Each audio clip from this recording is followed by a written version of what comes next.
Wanted to share some great information for you today on how to get your listings moving. And this is coming from the point of view of a lender, being myself, that works with a lot of very high producing listing agents.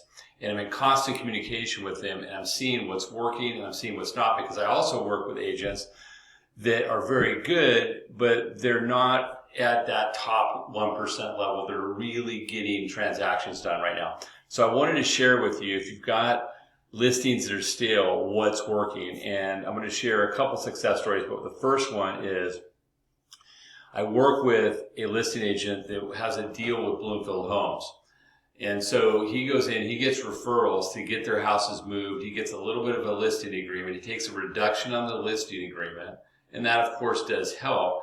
But he also understands what the house has to be priced for to make the Bloomfield transaction work.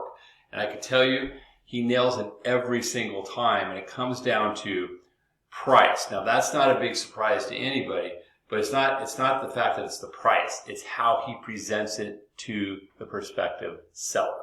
That's the key thing. You have to take the time to go in and do a much more detailed market analysis. Take it a couple steps deeper than you normally would, and then bring data to your seller to help them understand that in this new market and new level of competition, they have to be priced right, not just marketed well. So I have an infographic I'm going to share with you.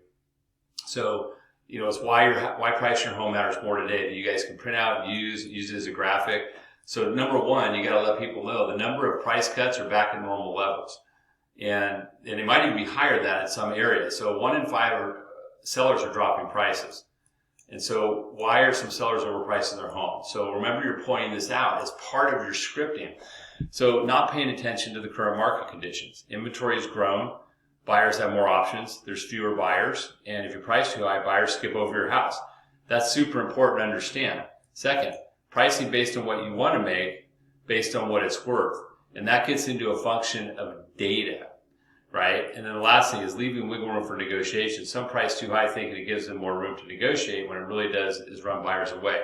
Some of this, guys, but I wanted to put it in and share this graphic for you and just bring it to the forefront to know that when you're having this listing conversations, that you have this data available to help convert and get yourself in a position to sell a house quickly.